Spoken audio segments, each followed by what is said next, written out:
ನಮಸ್ಕಾರ ಎಲ್ರಿಗೂ. ನೋಡಿ, ವ್ಯಾಪಾರದಲ್ಲಿ ರಿಟೇಲ್ ಸೆಕ್ಟರ್ ಮತ್ತೆ ಹೋಲ್ಸೇಲ್ ಸೆಕ್ಟರ್ ಎರಡು ಸೆಕ್ಟರ್ ಇರ್ತದೆ ವ್ಯಾಪಾರದಲ್ಲಿ. ನಿಮಗೆ ನಾನು ರಿಟೇಲ್ ಬಗ್ಗೆ ಸ್ವಲ್ಪ ಡೀಟೇಲ್ ಕೊಡ್ತೇನೆ. ರಿಟೇಲ್ ಬಿಸ್ನೆಸ್ ಹೇಗೆ ನಡೀತದೆ, ಹೇಗೆ ರಿಟೇಲ್ ಬಿಸ್ನೆಸ್ ಅಲ್ಲಿ ಏನು ಹೇಳಿದ್ರೆ, ಒಂದು ನಿಮಗೆ ಏರಿಯಾ ವೈಸ್ ಹೋಗ್ತದೆ. ಯಾಕಂದ್ರೆ ನೀವು ಯಾವ ಏರಿಯಾದಲ್ಲಿ ಇರ್ತೀರಿ ಆಮೇಲೆ ಡಿಪೆಂಡ್ ಇರ್ತದೆ ನಿಮ್ಮ ಬಿಸ್ನೆಸ್.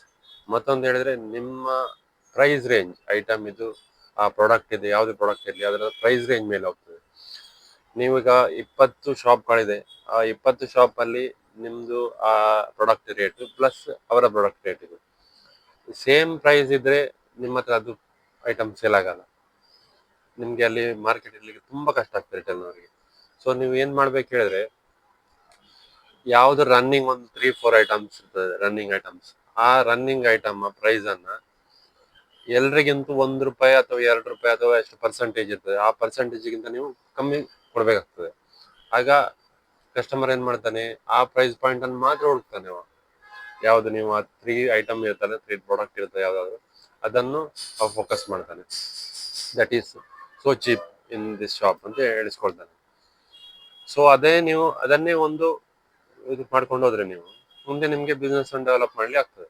ಮತ್ತೇನು ಹೇಳಿದ್ರೆ, ಮುಂಚೆ ಒಂದು ಇತ್ತು ರಿಟೇಲ್ ಬಿಸ್ನೆಸ್ ಅಲ್ಲಿ, ಜೋ ದಿಕ್ತಾಯ ವಹಿ ಬಿಕ್ತಾಯ ಅಂತ ಹೇಳಿ, ಅಂದ್ರೆ ಒಂದು ಗಾದೆ ಮಾತಿತ್ತು, ಯಾವ್ದು ಕಾಣ್ತದೆ ಅದೇ ಸೇಲ್ ಆಗ್ತದೆ.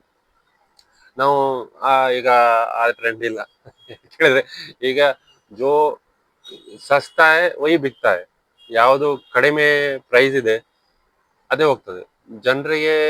ನಿಮ್ಗೆ ಹೇಗೆ ಬೇಕು ಆ ತರನೇ ನೀವು ಕೊಡಬೇಕು. ಶಿವಾಯ ನಿಮ್ಗೆ ನಿಮ್ಗೆ ಈಗ ನೀವು ಶಾಪ್ ಓನರ್ ಆಗಿದ್ರೆ ನಿಮ್ಗೆ ಒಂದು ಒಳ್ಳೆ ಕ್ವಾಲಿಟಿ ಕೊಡಬೇಕು, ಕಸ್ಟಮರ್ಗೆ ಒಳ್ಳೆ ಐಟಮ್ ಕೊಡಬೇಕು, ಪ್ರೈಸ್ ಅಂಡ್ ಕಮ್ ಆ ತರ ನಿಮ್ಗೆ ಮಾಡ್ಲಿಕ್ಕೆ ಆಗಲ್ಲ. ಯಾಕಂದ್ರೆ ಈಗ ಇದೇ ಆಗಿದೆ, ಜನರು ಏನ್ ಮಾಡ್ತಾರೆ, ಪ್ರತಿಯೊಂದನ್ನು ಆನ್ಲೈನ್ ಸರ್ಚ್ ಮಾಡ್ತಾರೆ, ಅದರ ಪ್ರೈಸ್ ಪಾಯಿಂಟ್ ನೋಡ್ತಾರೆ.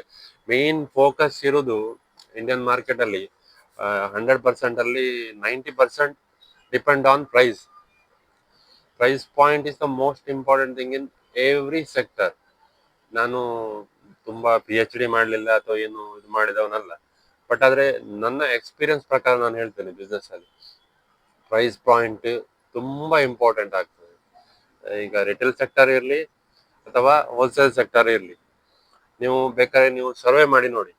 ಒಂದು ಮಾರ್ಕೆಟ್ ಅಲ್ಲಿ ಒಂದು ತುಂಬಾ ಕಡೆ ಎಲ್ಲ ರಶ್ ಇರ್ತದೆ ಒಂದು ಶಾಪಿಗೆ ಪರ್ಟಿಕ್ಯುಲರ್ ಅಂತ ಹೇಳಿದ್ರೆ, ಅಲ್ಲಿ ನೀವು ಅಲ್ಲಿ ಪ್ರೈಸ್ ಪಾಯಿಂಟ್ ಅನ್ನು ಕಂಪೇರ್ ಮಾಡಿ ಅಥವಾ ಬೇರೆ ಒಂದು ಶಾಪಿಗೆ ಕಂಪೇರ್ ಮಾಡಿ, ಆಗ ನಿಮ್ಗೆ ಗೊತ್ತಾಗ್ತದೆ ಎಲ್ಲಿ ಪ್ರೈಸ್ ಕಡಿಮೆ ಇದೆ ಅಲ್ಲಿಗೆ ಮಾತ್ರ ಜನರು ಫ್ಲೋ ಆಗ್ತದೆ, ಇಲ್ಲ ಜನರು ಫ್ಲೋ ಆಗಲ್ಲ. ಜನರಲ್ಲಿ 99% ಜನರು ಅಥವಾ 90% ಇರಲಿ, ಹೆಚ್ಚಿನವರು ಪ್ರೈಸ್ ಪಾಯಿಂಟ್ ಮೇಲೆ ಹೋಗ್ತಾರೆ, ಕ್ವಾಲಿಟಿ ಮೇಲೆ ಹೋಗಲ್ಲ. ಕ್ವಾಲಿಟಿ ಮೇಲೆ ಹೋಗುವವರು ಅಂತ ಪರ್ಟಿಕ್ಯುಲರ್ ಶಾಪ್ ಮೇಲೆ ಮಾತ್ರ ಅವರು ಟ್ರಸ್ಟ್ ಮಾಡಿರ್ತಾರೆ, ಬೇರೆಯವರು ಟ್ರಸ್ಟ್ ಮಾಡಲ್ಲ ಅವರು. ಸೊ ನೀವು ಏನ್ ಮಾಡ್ಬೇಕು ಹೇಳಿದ್ರೆ, ಪ್ರೈಸ್ ಪಾಯಿಂಟ್ ಅನ್ನೇ ನಿಮ್ದು ಬಿಸ್ನೆಸ್ ಮೇನ್ ಫೋಕಸ್ ಮಾಡಬೇಕು. ಪ್ರೈಸ್ ಪಾಯಿಂಟ್ ನೀವು ಇಲ್ಲ ನನಗೆ ಇಷ್ಟೇ ಸಿಗಬೇಕು ಸರ್, ಅವನು ಅಷ್ಟು ಕೊಡ್ಲಿ ನನ್ಗೇನು ಕೊಡ್ಲಿ ಅದು ಸಂಬಂಧ ಇಲ್ಲ ಅಂತ ಹೇಳಿದ್ರೆ ನಿಮ್ಮ ವ್ಯಾಪಾರ ನಡೆಯಲ್ಲ. 100% ನಾನು ಹೇಳ್ತೇನೆ, business is not for customer, business is for own business owners, product is for only customers. ಅರ್ಥ ಆಯ್ತಾ ನಿಮ್ಗೆ? ವ್ಯಾಪಾರದವನಿಗೆ ಮಾತ್ರ, ಪ್ರಾಡಕ್ಟ್ ಅನ್ನೋದು ಮಾತ್ರ ಕಸ್ಟಮರಿಗೆ. ಪ್ರಾಡಕ್ಟ್ ಕೊಡ್ತೇವೆ ಅದು ಕಸ್ಟಮರ್ಗೆ. ಬಿಸ್ನೆಸ್ ಪ್ರಾಫಿಟ್ ಲಾಸ್ ಅದೆಲ್ಲ ಯಾರಿಗೆ? ವ್ಯಾಪಾರಿಗಳಿಗೆ. ಸೊ ನೀವು ಥಿಂಕ್ ಮಾಡ್ಬೇಕಾಗ್ತದೆ. ಈಗ ಇನ್ನು ಏನಂತ ಹೇಳಿದ್ರೆ, ಎಲ್ಲರೂ ಆನ್ಲೈನ್ ಆನ್ಲೈನ್ ಆನ್ಲೈನ್ ಅಂತ ಹೋಗ್ತಾರೆ. ಇದು ಯಾವ ಇದು ಪ್ರಾಡಕ್ಟ್ ಅಂತಲ್ಲ, ಆನ್ಲೈನ್ ಅಲ್ಲಿ ಸಾಧಾರಣ 100% ಎಲ್ಲ ಐಟಮ್ ಸಿಗ್ತದೆ, ಸಿಗೋದಿಲ್ಲ ಅಂತ ನಾ ಹೇಳುದಿಲ್ಲ, ಎಲ್ಲ ಸಿಗ್ತದೆ. So they go to the online. ನಿಮ್ಗೆ ಆಫ್ಲೈನ್ ಅಲ್ಲಿ ನೀವು ಅವರಿಗೆ ಎಷ್ಟು ಅದನ್ನು ಪ್ರಾಡಕ್ಟ್ ಅನ್ನು, ಕೆಲವು ಪ್ರಾಡಕ್ಟ್ ಓಪನ್ ಮಾಡ್ಲಿಕ್ಕೆ ಆಗಲ್ಲ ಹೇಳ್ತೇನೆ, ಕೆಲವು ಐಟಮ್ ಕೆಲವು ಕ್ಯಾಟಗರಿಯಲ್ಲಿ ಅದನ್ನು ಓಪನ್ ಮಾಡಿ ತೋರಿಸ್ಲಿಕ್ಕೆ ಆಗಲ್ಲ, ಯಾಕಂದ್ರೆ ಶೀಲ್ಡ್ ಪ್ಯಾಕ್ ಇರ್ತದೆ. ನೀವು ಗ್ರೋಸರಿ ಐಟಮ್ ಎಲ್ಲದನ್ನು ಓಪನ್ ಮಾಡಿ ಎಲ್ಲ ತೋರಿಸ್ಲಿಕ್ಕೆ ಆಗಲ್ಲ. ಬಟ್ ಕೆಲವು ಸೆಕ್ಟರ್ ಅಲ್ಲಿ ಇದು ಮಾಡಿ ನಾವು ಡೆಮೋ ಮಾಡಿ ಕೊಡ್ತೇವೆ, ಎಲ್ಲ ಇರ್ತದೆ. ಲೈಕ್ ಎಲೆಕ್ಟ್ರಾನಿಕ್ಸ್, ಮೊಬೈಲ್ ಇದರಲ್ಲೆಲ್ಲ ಇರ್ತದೆ. ಕೆಲವದಲ್ಲಿ ಸಹ ಕೂಡ ಶೀಲ್ಡ್ ಪ್ಯಾಕ್ ಇರ್ತದೆ, ಅವ್ರಿಗೆ ಓಪನ್ ಮಾಡ್ಲಿಕ್ಕೆ ಆಗಲ್ಲ. ಡೆಮೋ ಪೀಸ್ ಅಂತ ಬೇರೆ ಸಪ್ರೇಟ್ ಇರ್ತದೆ. ಅಷ್ಟು ನೀವು ಅವರಿಗೆ ಕಸ್ಟಮರಿಗೂ ಎಲ್ಲ ಇದು ಮಾಡಿ ಕೊಟ್ಟು ಅದರ ಫ್ಯೂಚರ್ಸ್ ಎಲ್ಲ ಹೇಳಿದ್ರು ಸಹ customer not satisfied. They satisfies on only on online, because ಅವರದ್ದು ಖಾಲಿ ಒಂದು ಅಟ್ರಾಕ್ಷನ್ ಇರ್ತದೆ, ಪ್ರೈಸ್ ಪಾಯಿಂಟ್ ಅಲ್ಲಿ ಆಫರ್ ಕೊಡ್ತೇನೆ, ಆ ತರ ಕೊಡ್ತೇನೆ, ಈ ತರ ಕೊಡ್ತೇನೆ ಅಂತ ತುಂಬಾ ಹೈಲೈಟ್ ಮಾಡಿರ್ತಾರೆ ಅವರು.